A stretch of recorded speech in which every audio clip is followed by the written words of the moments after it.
Assalamualaikum warahmatullahi wabarakatuh. Perkenalkan, nama saya Miftahul Rizky.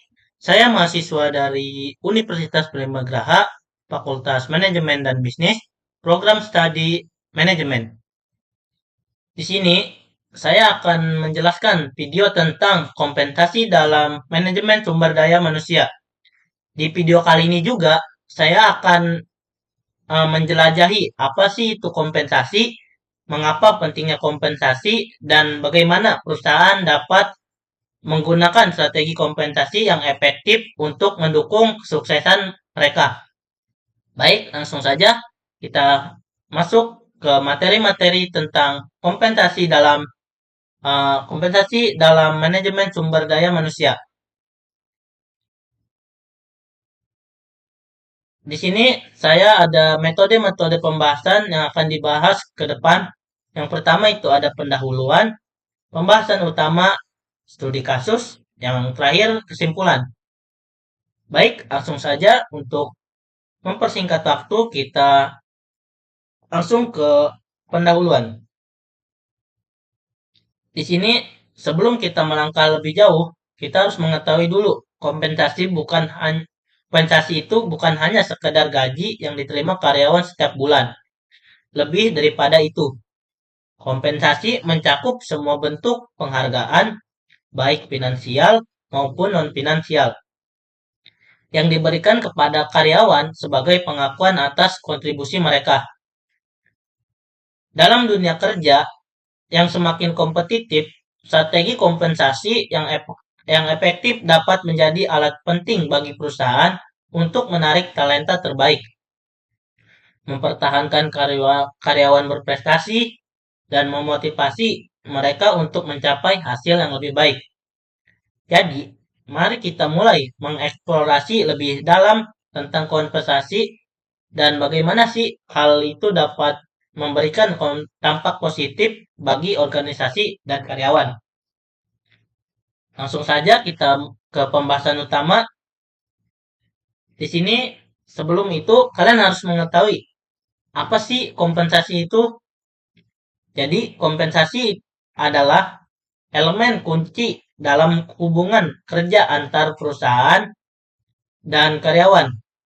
Secara sederhana, kompensasi dapat diartikan sebagai imbalan atau penghargaan yang diterima karyawan sebagai hasil dari pekerjaan yang mereka lakukan.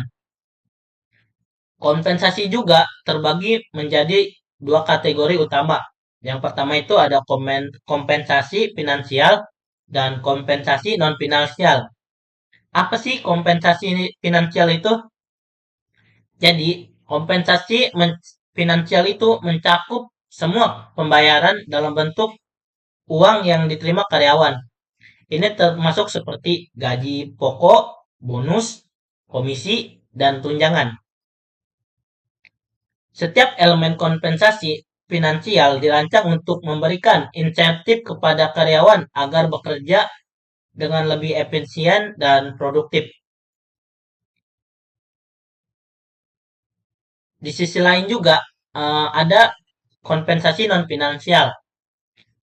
Kompensasi non-finansial ini mencakup elemen-elemen yang tidak berbentuk uang, tetapi sama pentingnya seperti kompensasi finansial tadi. Apa sih yang termasuk ke dalam kompensasi non-finansial ini? Di sini ada pengakuan atas pencapaian, peluang untuk mengembangkan karir, dan lingkungan kerja yang mendukung. Kedua jenis kompensasi yang tadi itu berperan penting dalam mempengaruhi motivasi dan kepuasan kepada karyawan. Ketika karyawan merasa dihargai, baik secara finansial maupun non-finansial, mereka lebih cenderung untuk berkontribusi secara positif kepada perusahaan. Dengan pemahaman yang baik tentang kompensasi, perusahaan dapat merancang strategi yang efektif untuk meningkatkan retensi dan kinerja karyawan. Untuk itu, mari kita lanjutkan dan menjelajahi tujuan dari kompensasi. Baik, di sini ada tujuan kompensasi. Kalian harus mengetahui apa sih dari tujuan kompensasi itu. Yang pertama itu ada untuk menarik dan mempertahankan karyawan pada perusahaan. Salah satu tujuan utama dari kompensasi adalah menarik calon karyawan yang berkualitas dan mereka juga harus mempertahankan karyawan yang ada. Dengan menawarkan paket kompensasi yang kompetitif, perusahaan dapat menonjol di pasar tenaga kerja dan menjadi pilihan utama bagi para profesional yang berbakat. Tujuan kedua dari kompensasi ada untuk memotivasi kinerja karyawan. Kompensasi juga bertujuan untuk memotivasi karyawan agar lebih bekerja keras dan lebih cerdas dengan memberikan seperti penghargaan yang sebanding dan pencapaian kinerja. Dengan pencapaian kinerja, karyawan merasa akan diakui dan memotivasi untuk mencapai target yang lebih tinggi. Di sini kita akan membahas jenis-jenis kompensasi. Apa sih ada berapa jenis kompensasi itu? Seperti yang kalian tahu pada awal video tadi, kompensasi itu ada dua, kompensasi finansial dan kompensasi non-finansial. Di sini ada kompensasi finansial langsung. Ini adalah untuk kompensasi yang paling mudah dikenali, berupa pembayaran dalam bentuk uang yang diterima karyawan secara langsung. Seperti apa sih? Nah, di sini ada gaji pokok. Ini adalah pembayaran dasar yang diterima karyawan secara rutin, biasanya setiap bulan sekali. Gaji pokok juga merupakan elemen utama dalam struktur kompensasi dan harus kompetitif untuk menarik dan mempertahankan karyawan. Poin yang kedua dari kompensasi finansial langsung itu ada bonus. Bonus adalah pembayaran tambahan yang diberikan berdasarkan pencapaian kinerja tertentu, seperti pencapaian target penjualan atau menyelesaikan proyek penting. Bonus ini juga dapat memotivasi karyawan untuk bekerja lebih keras dan mencapai hasil yang lebih baik. Yang kedua, jenis-jenis kompensasi itu kompensasi finansial tidak langsung. Selain gaji pokok dan bonus, ada juga bentuk kompensasi finansial yang tidak langsung, seperti tunjangan. Ini mencakup berbagai pembayaran tambahan untuk kebutuhan khusus, seperti tunjangan transportasi, kesehatan, perumahan, dan pendidikan bagi anak-anak mereka. Tunjangan ini juga membantu karyawan mengurangi biaya hidup sehari-hari mereka dong. Yang poin yang kedua ada asuransi kesehatan. Asuransi kesehatan penting yang diberikan perusahaan untuk melindungi kesehatan karyawan dan keluarga mereka. Karena ini dapat mencakup perawatan medis, gigi, dan mata.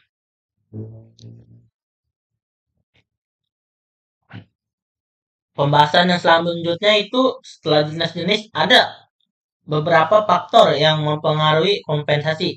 Apa saja sih? Nah, di sini yang pertama ada kondisi pasar kerja. Kondisi pasar kerja merupakan salah satu faktor eksternal yang sangat mempengaruhi kebijakan kompensasi. Dalam pasar yang kompetitif, perusahaan harus menawarkan paket kompensasi yang menarik untuk mendapatkan dan mempertahankan talenta terbaik mereka. Faktor yang mempengaruhi kompensasi selanjutnya itu ada kemampuan finansial perusahaan. Kompensasi yang ditawarkan harus sesuai dengan kemampuan finansial perusahaan. Perusahaan dengan kinerja finansial yang baik mungkin lebih mampu menawarkan kompensasi yang lebih tinggi. Seperti perusahaan yang sedang menghadapi tantangan finansial perlu berhati-hati dalam menetapkan anggaran untuk kompensasi karyawannya. Karena bisa berbahaya pada perusahaan itu sendiri. Next, itu kita membahas materi penyusunan sistem kompensasi. Di sini saya akan memberitahu bagaimana sih menyusun sistem kompensasi itu. Menyusun sistem kompensasi yang efektif adalah proses yang kompleks dan memerlukan pendekatan yang sistematis. Tujuan utamanya adalah untuk memastikan bahwa kompensasi yang Anda berikan itu adil, kompetitif, dan sejalan dengan strategi bisnis perusahaan. Baik, yang pertama itu yang kalian harus lakukan adalah menganalisis pekerjaan. Langkah pertama adalah lakukan analisis pekerjaan. Ini melibatkan identifikasi tugas, tanggung jawab, dan keterampilan yang dibutuhkan untuk setiap posisi dalam organisasi karyawan. Maaf, perusahaan. Di sini ada contoh dalam analisis pekerjaan untuk posisi pengembangan perangkat lunak. Perusahaan akan melihat keterampilan teknis yang dibutuhkan, seperti kemampuan karyawan pada pemrograman dan pemecahan pada masalah yang ada di perusahaan tersebut. Masih eh, dalam menyusun sistem kompensasi, di sini kita setelah menganalisis, kita juga harus mengevaluasi pekerjaan kita. Setelah analisis pekerjaan, langkah selanjutnya adalah evaluasi pekerjaan. Ini seperti melibatkan penilaian nilai relatif dari setiap pekerjaan dalam perusahaan berdasarkan kriteria tertentu, seperti tingkat tanggung jawab, dampak pada bisnis, dan kompleksitas tugas. Poin yang ketiga untuk menyusun sistem kompensasi itu ada penentuan skala upah. Berdasarkan hasil evaluasi pekerjaan, perusahaan kemudian menetapkan skala upah. Skala upah ini harus adil dan kompetitif, mempertimbangkan kondisi pasar serta anggaran perusahaan. Next. Baik, di sini ada tantangan manajemen kompensasi. Setiap perusahaan pasti akan ada tantangan manajemennya.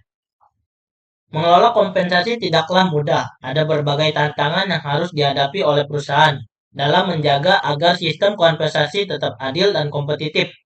Mari kita bahas beberapa tantangan utama dalam manajemen kompensasi dan bagaimana sih perusahaan dapat mengatasinya.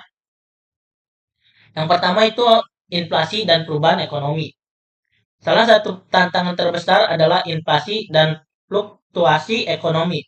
Ketika biaya hidup meningkat, perusahaan harus menyesuaikan gaji dan tunjangan agar tetap relevan dan kompetitif. Namun, penyesuaian ini harus dilakukan dengan hati-hati agar tidak membebani keuangan perusahaan.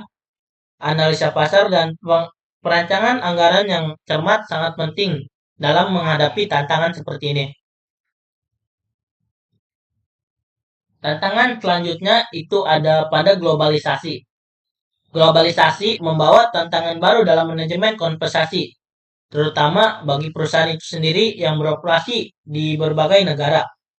Berbagai budaya, perbedaan budaya, regulasi, dan biaya hidup di setiap lokasi dapat mempengaruhi kebijakan kompensasi. Di era globalisasi ini juga, perusahaan perlu merancang paket kompensasi yang fleksibel dan dapat disesuaikan dengan kebutuhan lokal, sambil tetap menjaga kesetaraan dan keadilan di seluruh organisasi. Yang ketiga itu perubahan regulasi. Tantangan pada perubahan regulasi ini membuat peraturan ketenaga kerjaan yang terus berubah juga dapat menjadi tantangan bagi manajemen kompensasi. Perusahaan harus selalu mematuhi regulasi baru untuk menghindari sanksi dan masalah hukum. Oke, di sini selanjutnya kita akan membahas setelah tantangan kita akan membahas strategi meningkatkan efektivitas kompensasi itu sendiri. Untuk mencapai tujuan bisnis dan mempertahankan karyawan terbaik, perusahaan perlu mengembangkan strategi yang efektif dalam mengelola kompensasi. Yang pertama yang harus dilakukan adalah mengaitkan kompensasi dengan kinerja. Mengaitkan kompensasi dengan kinerja adalah cara efektif untuk memotivasi karyawan. Sistem ini memastikan bahwa penghargaan yang diterima karyawan sebanding dengan kontribusi yang mereka berikan kepada perusahaan. Contohnya seperti program insentif berbasis target yang memberikan bonus kepada karyawan yang mencapai atau melampaui target yang telah ditetapkan pada perusahaan itu sendiri. Strategi yang kedua itu menyediakan tunjangan yang beragam. Kalian harus di sini tunjangan yang beragam dan fleksibel dapat memenuhi kebutuhan karyawan yang berbeda. Ini termasuk asuransi kesehatan, tunjangan pendidikan, dan fleksibilitas kerja.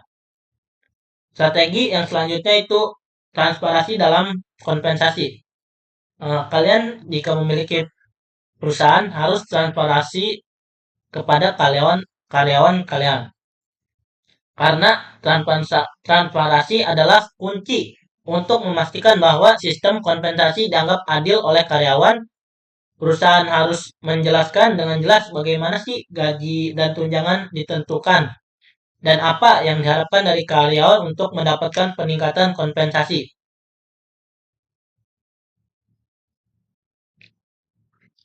Baik, di sini terdapat studi kasus bagaimana strategi kompensasi itu bisa sukses. Jadi di sini saya ada studi kasus tentang perusahaan Google. Siapa sih yang nggak kenal perusahaan ini? Kalian yang memiliki gadget pasti mengetahui nama Google. Google dikenal sebagai salah satu perusahaan yang paling diidamkan untuk bekerja. Salah satu alasannya adalah strategi kompensasi mereka yang komprehensif dan inovatif.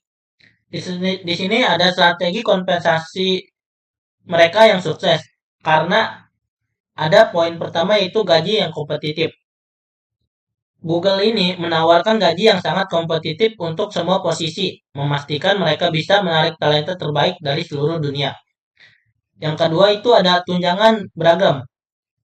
Tunjangan beragam yang diberikan Google, berbagai tunjangan menarik ini termasuk makanan gratis, layanan kesehatan, dan transportasi.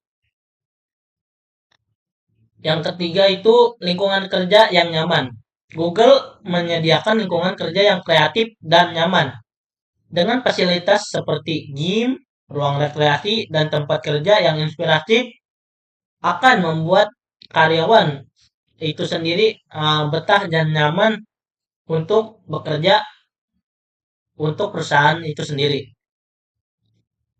Studi kasus strategi kompensasi yang sukses kedua itu ada dari Netflix.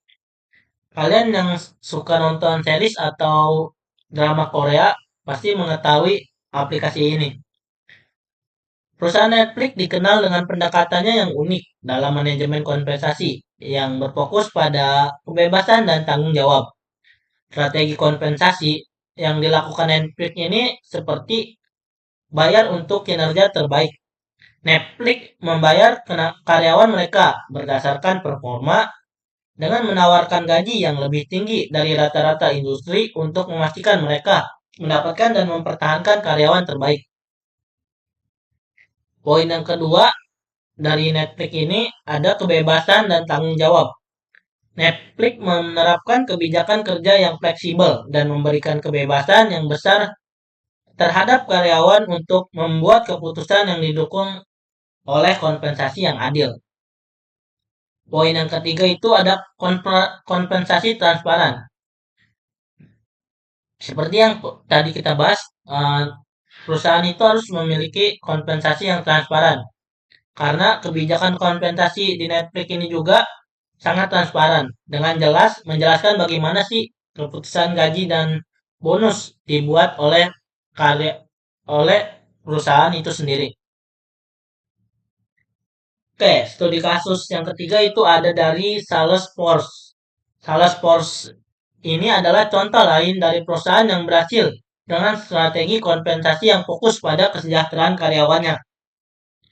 Strategi kompensasi pada Salesforce ini yang pertama itu ada gaji kompetitif dan bonus. Seperti pada Google yang tadi. Salesforce juga menawarkan paket gaji yang kompetitif dan insentif yang mendorong kinerja tinggi. Yang kedua itu ada tunjangan kesehatan dan kesejahteraan. Perusahaan memberikan tunjangan kesehatan yang komprehensif dan berbagai program kesejahteraan untuk mendukung keseimbangan kerja dan kehidupan pribadi karyawan. Yang ketiga, ada pengembangan karir. Salesforce menyediakan peluang pengembangan karir melalui pelatihan dan program mentoring itu sendiri. Dari studi kasus ketiga tadi, nah kita dapat melihat dong bagaimana strategi kompensasi yang efektif dan dapat mendorong keberhasilan perusahaan dengan meningkatkan motivasi dan retensi karyawan. Jika Anda tertarik untuk menerapkan strategi serupa pada tiga perusahaan tadi, pastikan Anda menyesuaikan dengan kebutuhan dan nilai perusahaan yang akan Anda buat itu sendiri. Baik, selanjutnya itu pembahasan terakhir yaitu kesimpulan dari materi-materi saya yang tadi. Dalam di dunia bisnis yang kompetitif saat ini, strategi kompensasi yang efektif merupakan elemen kunci dalam menarik, memotivasi, dan mempertahankan karyawan yang berbakat. Mari kita rangkum beberapa poin yang telah kita bahas tadi. Yang pertama itu ada komponen kompensasi yang menyeluruh. Kompensasi yang mencakup lebih dari sekadar gaji pokok, ini juga meliputi bonus, tunjangan, dan berbagai bentuk kompensasi non-finansial seperti pengakuan dan kesempatan pengembangan karir. Yang kedua itu ada pentingnya fleksibilitas dan transparansi. Dengan menawarkan paket kompensasi yang fleksibel dan transparan, perusahaan dapat memenuhi kebutuhan karyawan yang beragam dan membangun kepercayaan di antara mereka. Yang ketiga ada tantangan dan peluang. Perusahaan perlu menghadapi tantangan seperti inflasi, globalisasi, dan perubahan regulasi yang telah kita bahas tadi dengan strategi yang adaptif dan inovatif. Ini adalah peluang untuk terus memperbaiki sistem kompensasi agar tetap relevan dan kompetitif. Yang keempat itu ada studi kasus seperti sebagai inspirasi. Yang barusan kita bahas, studi kasus tentang perusahaan seperti Google, Netflix, dan Salesforce telah menunjukkan bahwa strategi mereka itu kompensasi yang dirancang dengan baik dan meningkatkan produktivitas dan kepuasan karyawan, sekaligus mendukung tujuan bisnis jangka panjang mereka. Di sini yang kelima ada meningkatkan kompensasi dengan budaya dan nilai perusahaan. Sistem kompensasi yang efektif harus selaras dengan budaya dan penilaian perusahaan, mendorong karyawan untuk berkontribusi secara maksimal dan mendukung visi misi pada perusahaan. Baik, mungkin itu saja yang bisa saya paparkan. Kurang lebihnya mungkin bisa kalian komen di bawah. Baik, segitu saja. Assalamualaikum warahmatullahi wabarakatuh.